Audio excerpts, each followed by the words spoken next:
लोकांतर सांगितलं, जसं अतर वितर तलातर सप्त पाता अधो लोक आहे, जनोलोक मोहनलोक तपोलोक सूर्यलोक सप्तलोक हे ऊर्ध्व लोक आहे.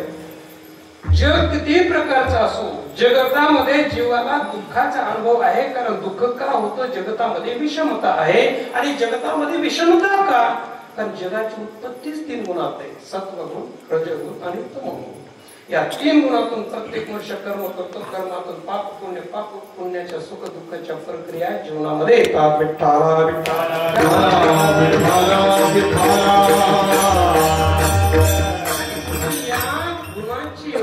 एवढी शक्ती आहे. या गुणामुळे मानवी जीवाच्या ठिकाणी सुद्धा विषमता आहे. म्हणून जी विषमतामध्ये आपण बघतो, पामर लोकांचा वर्ग आहे, विषय लोकांचा वर्ग आहे, जिज्ञासू लोकांचा वर्ग आहे, मुक्त लोकांचा वर्ग आहे, संसारी लोकांचा वर्ग आहे. ही विषमता जीवाच्या ठिकाणी का आली? कारण या गुणामुळे जीवाच्या ठिकाणी ही विषमता आलेली आहे.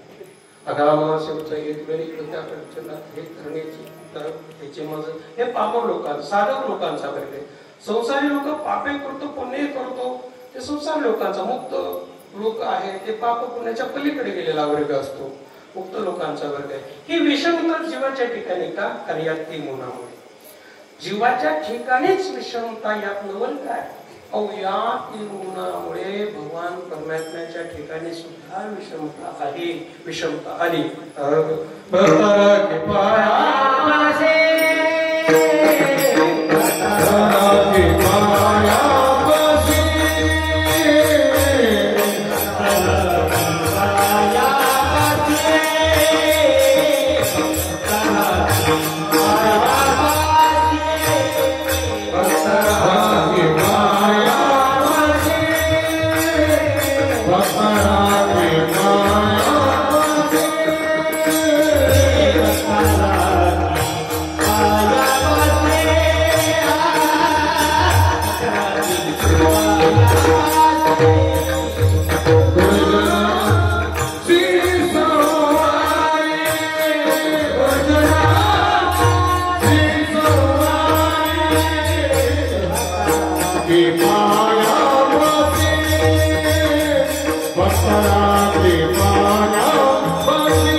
प्रत्यक्ष भगवान परमात्म्याच्या ठिकाणी या 3 गुणामुळे आलेली आहे. म्हणून सगळीकडे विषमता आहे. सगळ्या जगतामध्ये विषमता आहे. भगवान परमात्म्याच्या ठिकाणी सुद्धा विषमता आहे. अशा विषमतेच्या जगतामध्ये तुम्हाला समतेचं जीवन जर पाहिजे असेल तर अशा समतेच्या पारमार्थिक अवस्थेला प्राप्त झालेलं जगतामध्ये एक जीवन आहे. आणि ते जीवन म्हणजे संत जीवन आहे. संत आणि समता याचं समीकरण. संताजवळ कुठली विषमता असत नाही.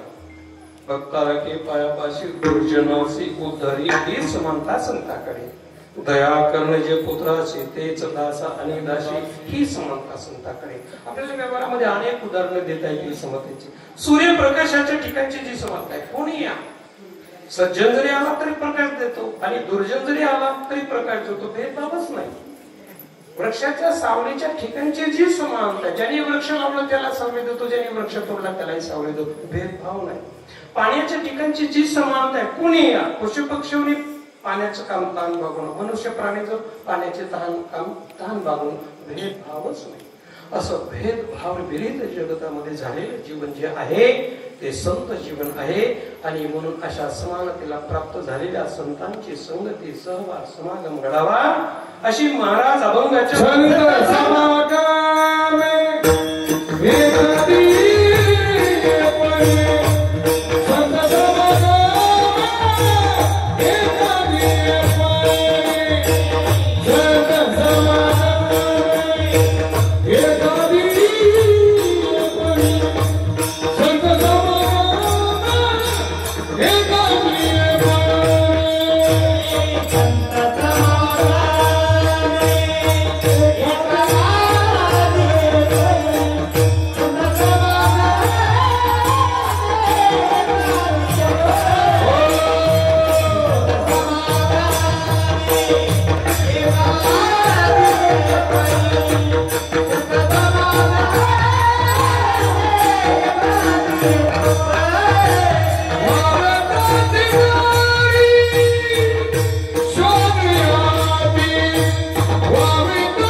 एखादे परिभावे त्याचे द्वारी स्वामी जगद्गुरु तुकोबरे म्हणतात अशा समानतेला प्राप्त झालेल्या संतांची संगती करावा अशी महाराज अपेक्षा व्यक्त करतात. एवढं काय संतांच्या संगतीचं महत्व आहे की महाराज एवढी अपेक्षा करतात. केवळ भगवत संगतीची अपेक्षा न करता संतांचा सत्संग मागतात. काय एवढं संतांच्या संगतीचं महत्व आहे. मानवी जीव आणि संगत याच्या अनादी कालापासून चालत आलेलं नातं आहे. मनुष्य प्राणी असा एक प्राणी आहे की त्याला जग सोडून संगती सोडून जगता येत नाही. तुम्हाला म्हटलं हे जग सोडून जगून दाखवा, आपल्याला अशक्य आहे. जगाच्या सत्संगाशिवाय तुम्हाला जगताच येत नाही. म्हणून संगत आणि मानवी जीवन हे अनादी कालापासून हे अतूट नातं चालत आलेलं आहे. संगतीशिवाय आपण जगू नव्हे. आपला जन्मच संगतीतून आहे. ज्यावेळेस जन्मतो त्यावेळेस आई वडिलांची संगती, शाळेत गेला गुरुजनांची, मित्र परिवाराची संगती, लग्न झालं पत्नीची संगती, नोकरीच्या निमित्तानं आपण इतर गावी जरी गेलो तर जिथे जातो त्या संगतीमध्ये आपण येत असतो. आणि ज्या संगतीमध्ये आपण येतो त्या संगतीचे गुण आपल्याकडे येतात. म्हणून आपण बघा भजनी लोकांची संगत केली, महाराज लोकांची संगत केली, आपण भगवत भजन गायला लागतो.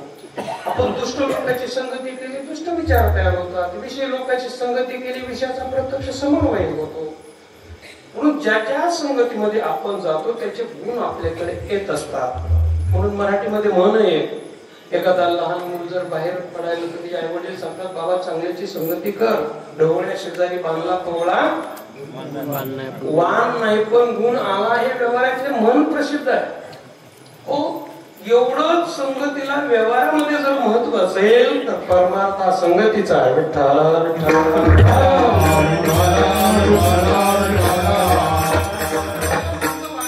संगतीचे अनेक प्रमाण आहेत. हिराच असतो, हिरा ऐरणीवर जर ठेवला आणि त्या हिऱ्याला घनानं जर मारलं तर तो एक तो हिरा ऐरणीमध्ये घुसतो किंवा घनामध्ये तरी घुसतो. त्या मारानं तो हिरा फुटत नाही. हिरा ठेवीचा हिराणी वाजे मारिता घरी, वाजे मारिता घरी, वाजे मारिता घरी. हिरा ठेवीचा हिराणी, वाजे मारिता घरी, वाजे मारिता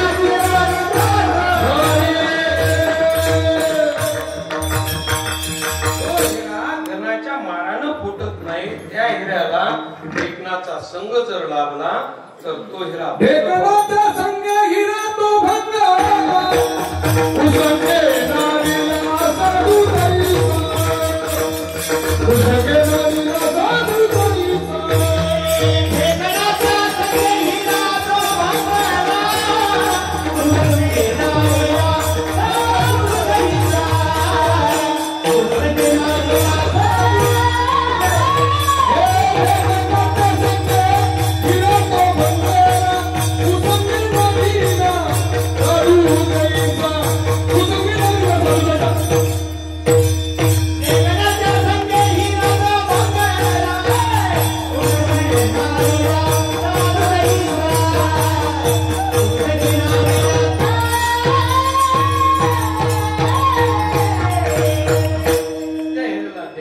संग लागला तर तो हिरा भंग पावतो. एवढं संगतीला महत्व आहे. म्हणून मनुष्याचं समाजाचं चरित्र संगतीवर होतं म्हणे. पतन उदार संघाचा महिमा जावे आत्मा संत सेवी. म्हणून आपण सर्वांनी आत्माची संगती टाळावी आणि संतांची संगती करावी. विठ्ठल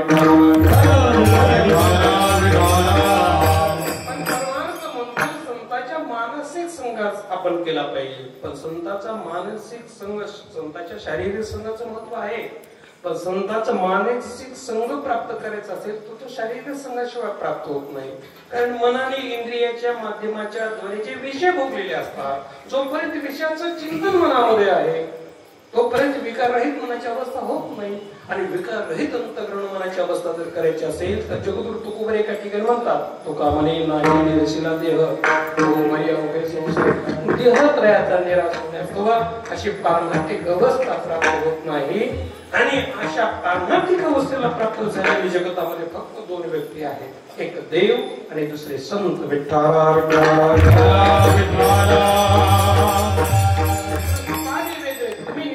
काहीच संसार भगवान परमात्म्याची अवस्था. आणि भक्ताशी जाण्याचे देवदास गेले अशा पाच देव आणि संत हे दोनच या अवस्थेला प्राप्त झाल्यामुळे देवाला संताला विलग करता येत नाही. म्हणून प्रमाण आहे देवते संत देवते संत. देव आणि संत एकाच नाण्याच्या दोन बाजू आहेत.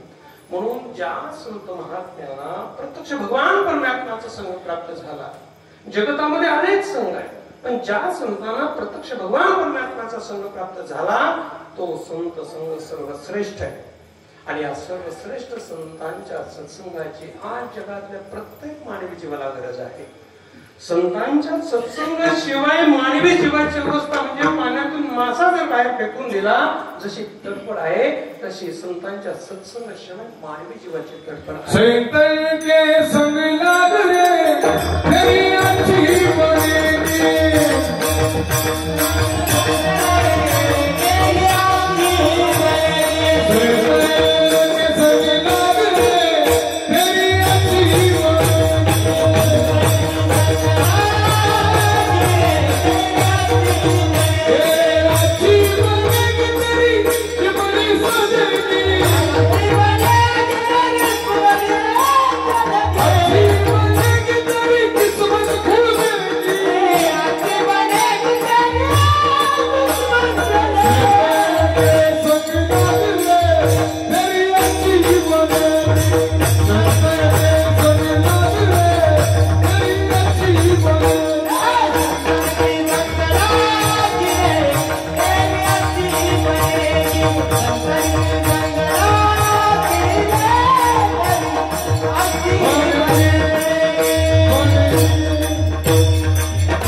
गरज आहे. का करायचे संतांचे सत्संग? संतांच्या सत्संगातून मानवी जीवनाला अनेक लाभ सांगितलेले आहेत. जगून वेगवेगळ्या ठिकाणी लाभाचे चिंतन करतात.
ठिकाणी कोणता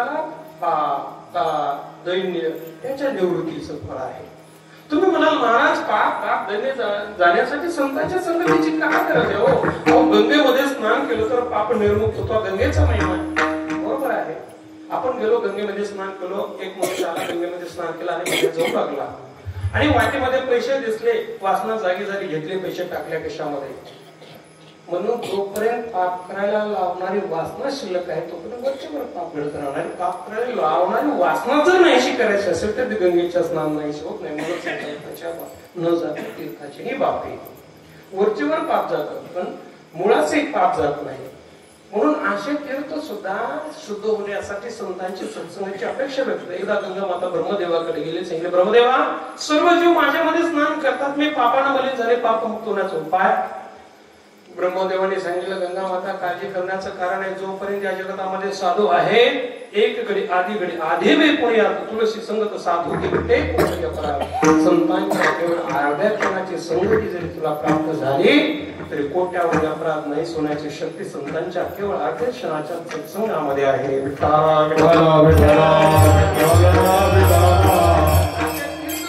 संतांच्या सत्संगाची अपेक्षा व्यक्त करतात. तीर्थे त्यांची करिता इच्छा नित्य काळ व्हावया निर्मळ.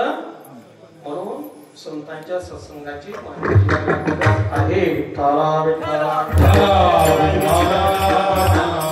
जाण्यासाठी संतांच्या सत्संगाची काय गरज आहे? पौर्णिमेचा चंद्रोदय जर झाला या स्थूल देहाला शीतलता प्राप्त होते, ताप जातो. मग संतांच्या सत्संगाची गरज काय? पण मानवी जीवाच्या ठिकाणी 3 ताप लागले, आध्यात्मिक आधी भौतिक आधी दैविक ताप. हे 3 ताप चंद्रोदयानं नाहीशी होत नाही. कारण जो स्वतः दुःखी दुसऱ्याचं दुःख हरण करू शकत नाही. चंद्र हा क्षयरोगग्रस्त आहे. जे लोकीचा चंद्र क्षयरोगी जो स्वतः दुःखी आहे तो दुसऱ्याचं दुःख हरण करू शकत नाही. त्यासाठी संतांच्या सत्संगाची त्रिविध तापाची देखील कदा न सोडावे त्याच्यासाठी आपल्याला संतांच्या सत्संगाचीच गरज आहे.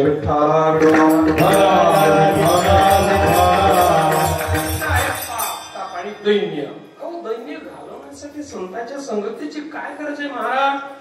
कल्पतरूच्या वृक्षाखाली जर बसलं, कल्पतरूची कथा आपल्याला सर्वांना ज्ञात आहे. कल्पतरूचा असा महिमा आहे की आपण कल्पवृक्षाच्या खाली बसलं आणि संकल्प केला, मग तो चांगला संकल्प असो वाईट संकल्प असो तो फलद्रूप होतो. हा त्याचा महिमा आहे. कुठली संकल्पना करा, कुठले शुभ विचार अशुभ विचार जरी त्याच्याकडे बसून केले ते फलद्रूप होता. हा त्याचा महिमा आहे. कल्पतरूमुळे मानवी जीवाला दैन्य अवस्था प्राप्त होते. एक प्रवासी पुण्याची दिवस आहे, कडक ऊन आहे, पायामध्ये काही नाही, पाय फुटतात, भूक लागली, तहान लागली, घाम येतोय, अशा अवस्थेमध्ये प्रवास करता करता माळ रानावर कर्म धर्म संयोगाने एक गडद वृक्षाचं झाड त्याला दिसलं, त्याला समाधान वाटलं, तुला बरं झालं. म्हटलं एवढ्या उन्हामध्ये आपण थोडी विश्रांती घेऊ, ऊन उतरल्यानंतर पुढच्या प्रवासाला लागू. म्हणून त्या झाडाखाली तो बसण्यासाठी गेला आणि ते झाड होतं कल्पतरूचं. कल्पतरूच्या घराकडे गरज सावली गाठ वाटलं, त्याला बरं वाटलं, समाधान वाटलं. पण त्याला तहान लागली होती, भूक लागली होती. मनामध्ये विचार आला, अरे केवळ मालरान आहे, खूप तहान लागले आहे. आणि केवळ मनामध्ये कल्पना आली, पाणी जर मिळालं तर किती बरोबर. आता झाड सुद्धा कल्पतरूचं, त्याला मनामध्ये विचार आला होता. आणि त्याचा महिमाच आहे कल्पतरूचा. फलद्रूप होतो. पाण्याचा तांब्यामुळे पाणी पिला, भरपूर भूक लागली होती. जसं पाणी मिळालं तसं जेवण मिळालं तर कल्पना मनामध्ये यायला. झाड होतं कल्पतरूचं, तो त्याचा कल्प करीत होता.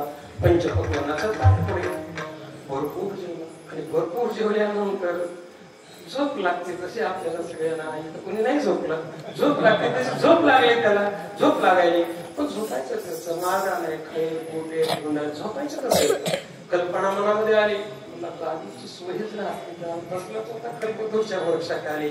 गादी कॉट तयार आणि गादीवर पडल्या पडल्या मनामध्ये विनाकारण विचार करू लागला. मराठीमध्ये रिकामा मन सैतानाचा कारखाना, तसं विनाकारण विचार करू लागला. अरे मला एवढ्या मारणावर जी मोठी ती गोष्ट हजर होती, पाणी आहे, जेवण आहे, सगळं घेतोय, त्या मारणावर कदाचित भूत तर नसेल. कल्पना म्हणत आणायला अकराळ विकराळ भूत पुढे उभारला. आणि भूत बरोबर विचार आम्हाला खाऊन टाकणार नाही, खाऊनही टाकले.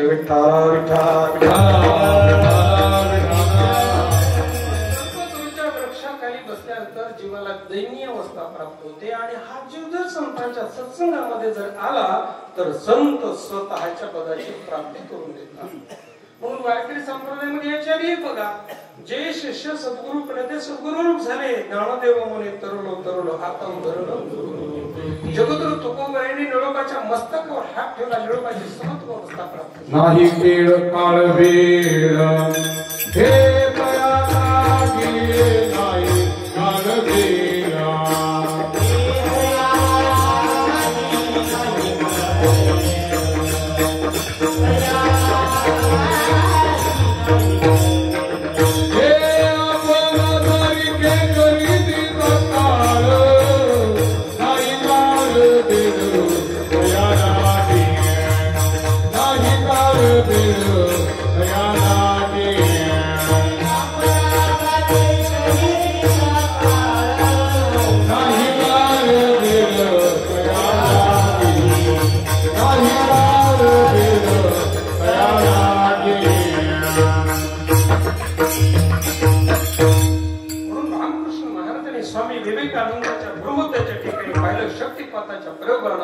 स्वामी विवेकानंदाची संस्कृत अवस्था प्राप्त झाली. म्हणून आपल्याला सर्वांना संतांच्या सत्संगाची गरज आहे. कारण संत जगतामध्ये आहे म्हणून तर हे भगवत भजन आहे, भगवत कथा आहे. हे भगवत भजन भगवत कथा आहे म्हणून आपल्या चित्ताच्या ठिकाणचा मोहाचा नाश आहे. आणि मोहाचा नाश संतांच्या सत्संगाशिवाय नाही. म्हणून संताशिवाय देवाची प्राप्ती नाही असं एकनाथ महाराज एका ठिकाणी म्हटले. हरी प्राप्ती श्री उपाय धर्म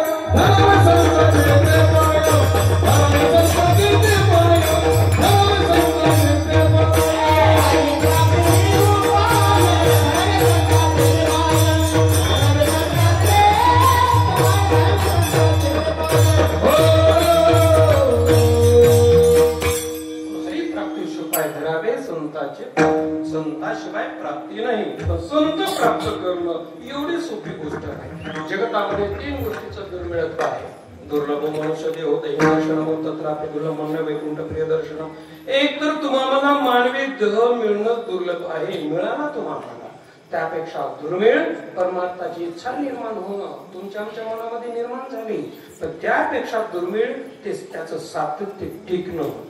आणि सगळ्यात दुर्मिळ म्हणजे संत प्राप्त होऊ अवघड असे संत भेटील तरी जगातल्या न होणाऱ्या गोष्टी होतील पण संत प्राप्त होत नाही. साधा साधना तंतोतंत केल्या तर देव प्राप्त होईल, संत प्राप्त होत नाही. संत प्राप्त कधी होतात? भाग्याचा उदय. ते भाग्याचा उदय होण्यास संतांची प्राप्ती नाही. भाग्याचा उदय कधी होतो? निज कामताने तुझे अनंत पुणे कोट्यानं कोटी रोगड्या लाभती पाठोपाठी काय भेटी हरिप्रियांची. या जन्मांची नव्हे, अनंत जन्मांची पुण्य एकत्रित द्यावी लागते. तदनंतर भाग्याचा उदय होत असतो.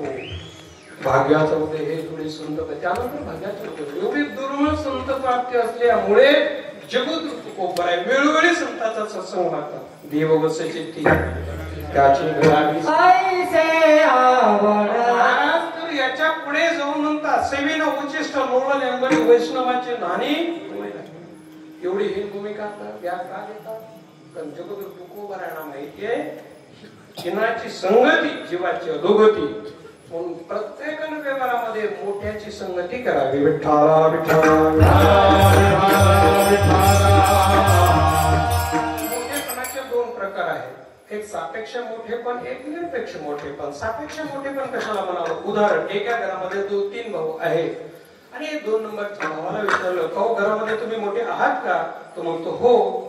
कुणापेक्षा? असं विचारलं. तो म्हणतो मी 3 नंबरच्या भावापेक्षा मोठा, पण 1 नंबरच्या भावापेक्षा मी छोटा.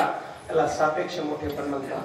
निरपेक्ष मोठेपण कसं कुणाला म्हणावं? 1 नंबरच्या भावाला विचार तुम्ही घरामध्ये मोठे आहात का? तो म्हणतो हो. आपण विचार कुणापेक्षा मोठा? तो म्हणतो कोणापेक्षा काय? घरामध्ये मीच मोठा आहे. त्याला निरपेक्ष मोठेपण म्हणतात. तसं जगतातलं संतांचं मोठेपण हे निरपेक्ष मोठेपण आहे. आणि हे सर्व संतांना मान्य असल्यामुळे काय त्यांचा महिमा मानवर हरिभक्त थोर. आणि जे थोर असतात ते मोठे असतात, मोठे असतात थोर असतात, थोर हे साधू असतात. साधू थोर जाणा, साधू थोर जाणा, साधू थोर जाणा. हरी ओम. विठ्ठला विठ्ठला मोठ्या कुणाला म्हणावं? महाभारतामध्ये एक व्याख्या आहे, 10-2 मिनिटांमध्ये सांगतो. जो ज्यांच्या आश्रय यावा आलेला आहे, जो दुसऱ्यांना डावलत नाही, त्याला थोर म्हणावं. आपल्याला सर्वांना कथा माहितीये, ज्या वेळेला धर्मराजा युधिष्ठिराच्या सर्व भावांना स्वर्गाची प्राप्ती झाली. धर्मराजा युधिष्ठिर एकच शिल्लक उरले. आणि ज्या वेळेला पृथ्वी प्रदक्षिणा करण्यासाठी ज्या क्षणाला हस्तिनापूर सोडलं धर्मराजा युधिष्ठिरानं पृथ्वी प्रदक्षिणा करण्यासाठी, तेव्हा त्यांच्या बरोबर एक कुत्रा आला. बद्री केदार प्रदेशामध्ये आल्यानंतर स्वर्गाचं दार आलं. स्वर्गाचं दार आल्यानंतर प्रत्यक्ष इंद्र भगवान विमान घेऊन त्यांच्या स्वागतासाठी आले. म्हटले धर्मराजा, पुण्याचा एवढा हे आहे, पुण्याच्या अधिकाराने तुम्हाला स्वर्गावर अधिकार आहे.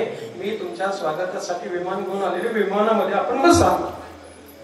धर्मराजा युधिष्ठिरानं पाठीमागे वळून पाहिलं तर त्यांना कुत्रा दिसला. आणि ज्या क्षणाला हस्तिनापूर सोडलं पृथ्वी प्रदक्षिणा करण्यासाठी, त्या क्षणापासून हा कुत्रा बरोबर होता. धर्मराजा युधिष्ठिरानं सांगितलं प्रथम या कुत्र्याला विमानामध्ये बसवा. हे शब्द प्रयोग इंद्र भगवंताने ऐकल्यानंतर इंद्र भगवान म्हणतात स्वर्गाची प्राप्ती पुण्याच्या सामर्थ्याने होते, कुत्रा अधमप्राणी आहे. हे शब्द इंद्र भगवंताच्या ऐकल्याबरोबर धर्मराजा युधिष्ठिर म्हणतात स्वर्गाची प्राप्ती पुण्याच्या सामर्थ्याने जर होते तर माझी अर्धी पुण्य मी कुत्र्याला अर्पण करतो. विठ्ठला विठ्ठला जो दुसऱ्यांना डावलत नाही, जो ज्यांच्या आश्रयाला दुसऱ्याला डावलत नाही, त्याला थोर म्हणतात. थोरे साधू असतात, संत असतात. म्हणून जगत तुकोबाऱ्या म्हणतात मला या जन्मामध्ये अन्य जन्मामध्ये नवे नवे मला कुत्र्याचा जरी जन्म मिळाला भाविकाच्या द्वारे तरी माझी तयारी आहे. मग कुठल्याही कशा पद्धतीने का विना अशा समानतेला प्राप्त झालेल्या संतांची संगती सहवास समागम घडावा अशी महाराज भंगाच्या प्रथम चरणात संत समागम एखादे परी व्हावे त्याच्या द्वारे शिवाने दिवडंबार कुमार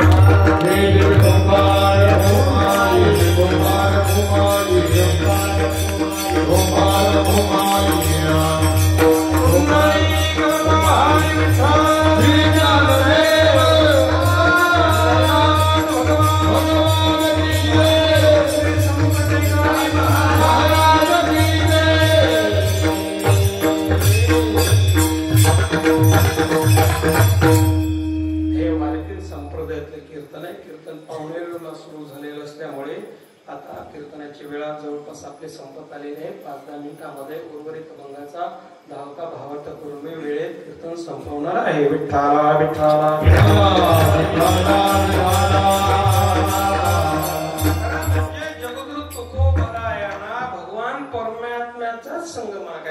होता. पण जगत ऋतुकोवरण हे ज्ञात होतं की जो लाभ त्रैलोक्यातही प्राप्त होत नाही, देवाजवळ प्राप्त होत नाही, तो लाभ संताजवळ प्राप्त होतो.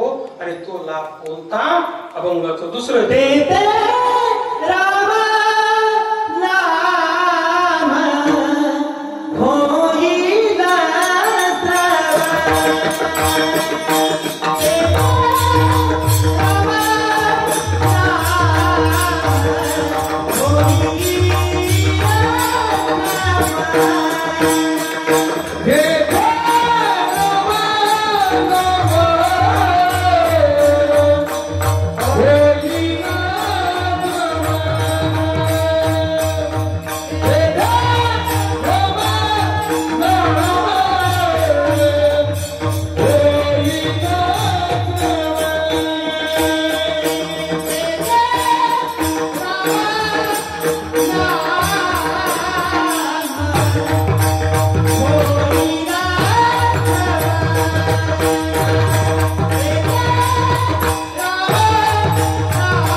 भगवंताचं नाम संत सोडून कुठेच नाही म्हणून ते शब्द आलेला आहे. स्वर्गामध्ये भगवंताचं नाम आहे का? स्वर्गामध्ये भोग आहेत, ऐश्वर्य आहे, पण भगवंताचं नाम नाही. आणि स्वर्गात भगवंताचं नाम जर असतं तर स्वर्गीचे मरेक्षिताते देवा मृत्यू लोकी भावा जन्मामा. आणि इथे काय करणार? नारायण नामे हो जीवन मुक्त कीर्तन अनंत असं म्हटलं नसतं. भगवंताचं नाम स्वर्गामध्ये आहे, वैकुंठामध्ये आहे का? वैकुंठ येतो ऐसे नाही गवळ काही. वैकुंठामध्ये नाही, यमलोकामध्ये नाही, सत्य लोकामध्ये नाही, कैलास लोकामध्ये, पाताळ लोकामध्ये नाही. नवे नवे संत सोडून कुठेच नामचिंतन नाही. तुम्ही आम्ही नामाचं चिंतन करतो, मग तुमच्या आमच्याकडे नामाचं चिंतन नामचिंतन आहे का?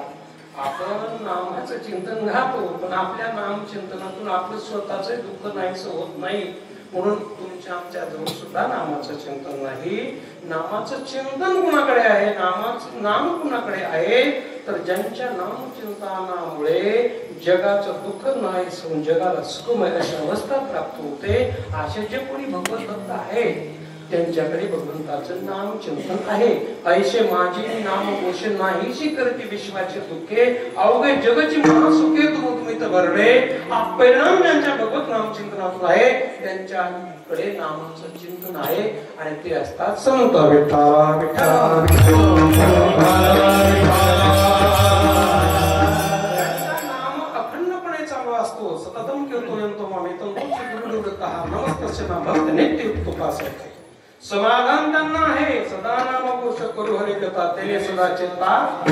त्यांना समाधान तर आहे, पण जगाला समाधान त्यांच्या नामचिंतनाचा परिणाम सतत अखंड नामाच्या चिंतनामध्ये असतात.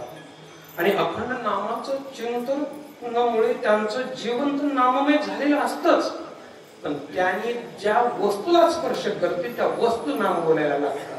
म्हणून जगत तुकोबाराच्या वाटेने गेले, त्या वाटेला कान जरी लावले तरी जय विठ्ठल विठ्ठल असे ध्वनी ऐकायला मिळतात. अर्जुन झोपी गेलेले असताना सुद्धा त्यांच्या प्रत्येक रोमातून जय श्रीकृष्ण असा ध्वनी ऐकायला मिळतो. एवढंच काय, जनाबाईच्या गोऱ्यातून सुद्धा विठ्ठलाचे ध्वनी ऐकायला मिळतात. एवढंच काय, चोख्या वेळाच्या हाडातून सुद्धा विठ्ठलाचे ध्वनी ऐकायला मिळतात. पण आज संत महात्मा देहाने जरी दिसत नसला तरी भगवंताच्या नामाच्या ध्वनीच्या अवतारामध्ये संतांचं अस्तित्व आजही आहे. भगवत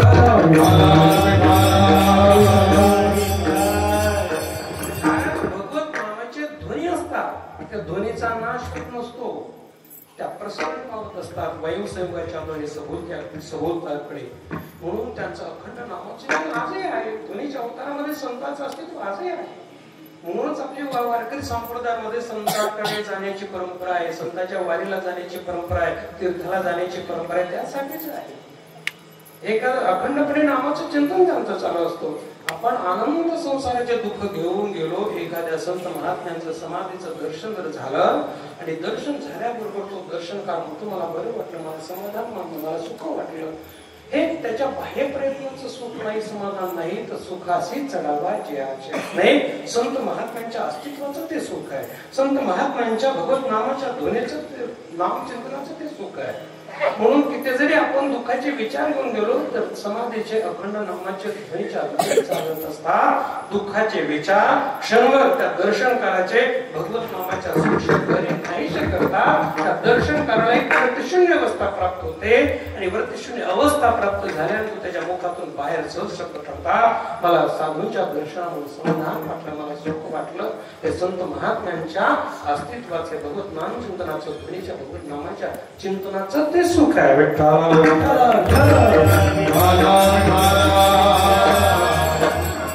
चिंतनामुळे त्यांना चारी मोक्षाची तर प्राप्ती होतेच, पण भगवान परमात्मा आणि भगवत नामधारक एक अवस्थेला प्राप्त होतात.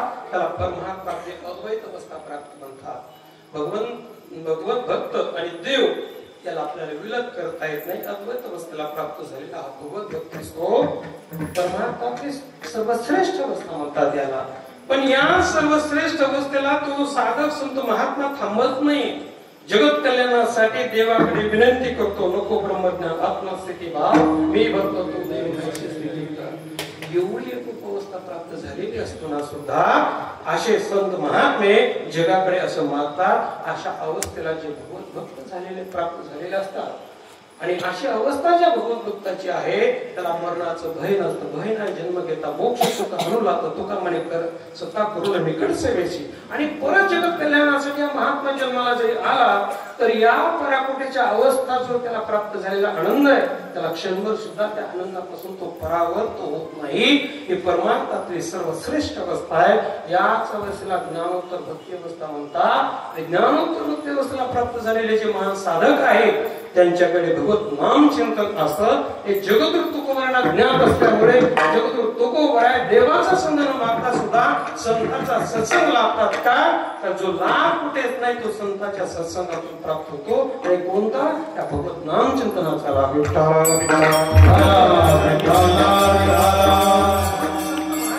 कुठल्याही पद्धतीने तुम्ही संगती करा, विरोधाने करा, काही करा, जीवाचं उद्धार समजा. म्हणून आणि संतांचा भगवत नाम चिंतनामध्ये एवढे जगद्गुरु तुकोबारा भगवंताची नामाची आवड का? कारण महाराजांना भगवत नामाचा परिणाम माहिती आहे. धर्मग्रंथामध्ये अनेक उदाहरण आपल्याला देता येईल, आपल्याला वेळ नाही सांगायचा. भक्त प्रल्हादाचं उदाहरण घ्या. नाम प्रल्हाद उचलले त्या सोडविणार उचलून घेतल्याकडे भक्त सुखी. ज्या नामधारकाला स्वतः भगवान परमात्मा खांद्यावर देता हा अधिकार नामामुळे त्या नामधारकाला प्राप्त होत असतो.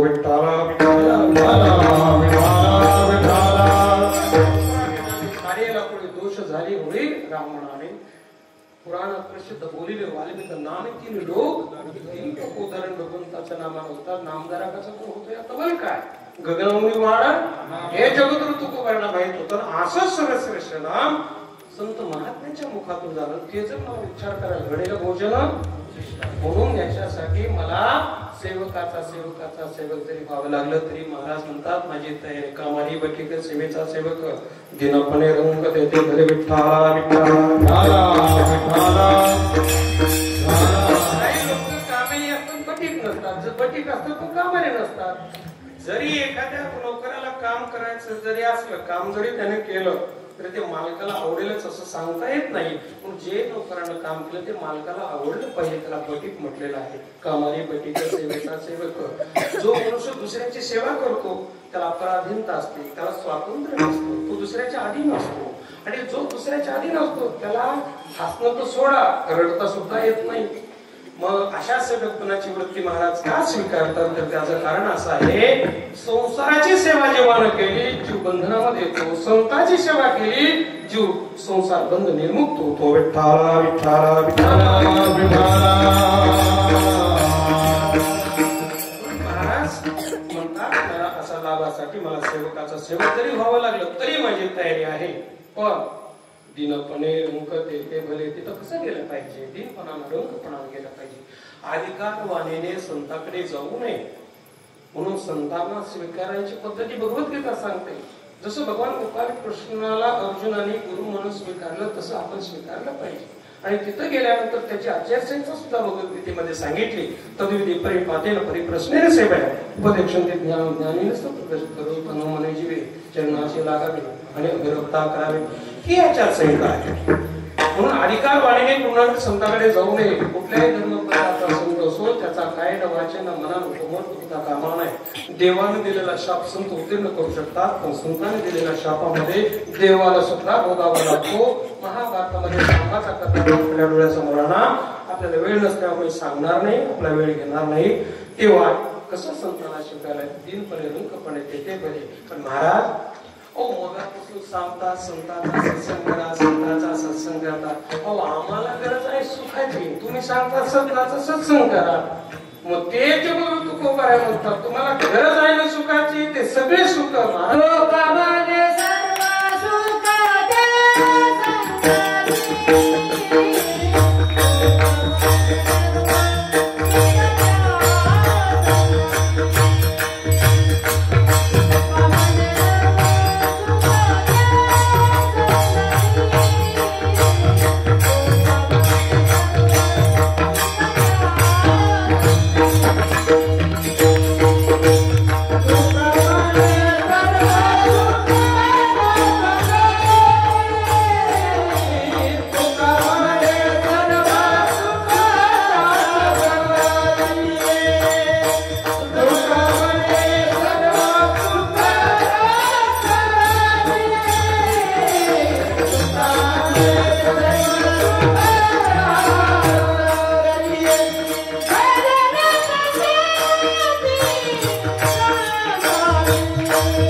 सगळ्या सुखाची प्राप्ती संतांच्या सत्संगामध्ये आहे. इहलौकिक पारलौकिक परमात्मा आत्मश्रय सगळे सुख प्राप्त संतांच्या सत्संगामध्ये होतात.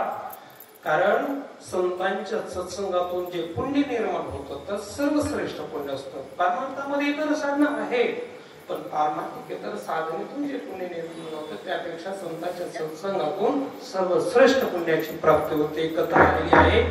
1 मिनिटावर सांगतो. एकदा वशिष्ठ मुनी विश्वामित्राच्या आश्रमामध्ये गेले आणि विश्वामित्राने आदर सत्कार म्हणून 1000 वर्ष तपाचं पुण्य अर्पण केलं वशिष्ठ मुनींना. वशिष्ठ कर्मधर्म संयोगाने विश्वामित्राने वशिष्ठ मुनीच्या आश्रमामध्ये जाण्याचा योग आला.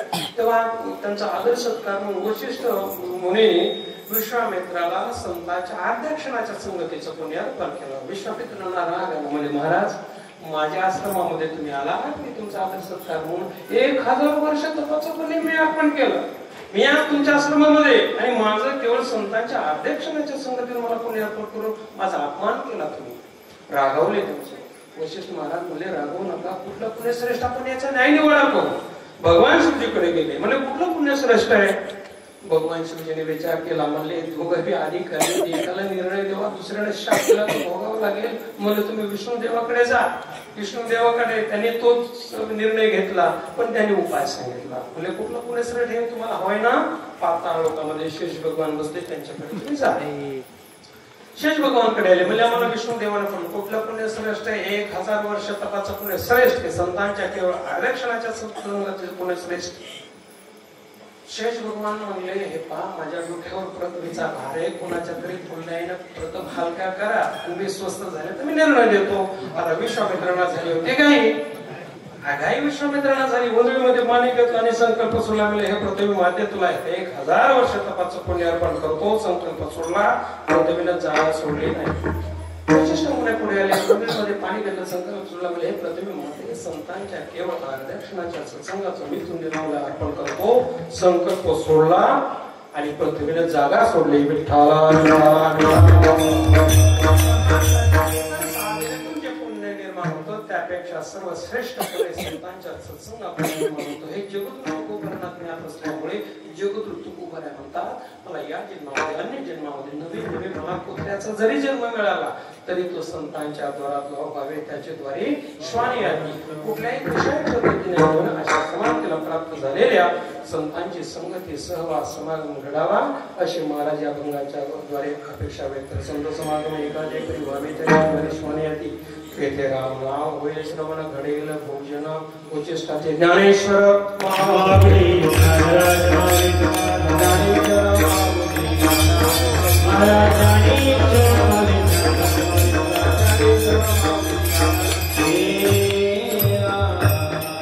तेव्हा माझा विचार जर केला, कुठली पात्र प्रयोग तपशक्ती नसताना झाली बेडी बकडी पुष्पांजलीची सेवा आहे. आज आपण ज्यांच्या दरबारमध्ये आहोत, रुक्मिणी पांडू हनुमानजी शिवजी जगद्गुरु तुकोबरा आहे, आणि ज्यांच्या पुण्य स्मरण नित्य हा महोत्सव चालू आहे. आपले महान तपस्वी सद्गुरु संत पेकाडी महाराज यांच्या चिन्हांनी मी सेवा समर्पित करतो. आणि हा महोत्सवाचं ग्रामस्थांचा अथक परिश्रमातून गेली 47 वर्ष हा महोत्सव चालतो आहे. आता 2 वर्षांना याचा सुवर्ण महोत्सव होणार आहे.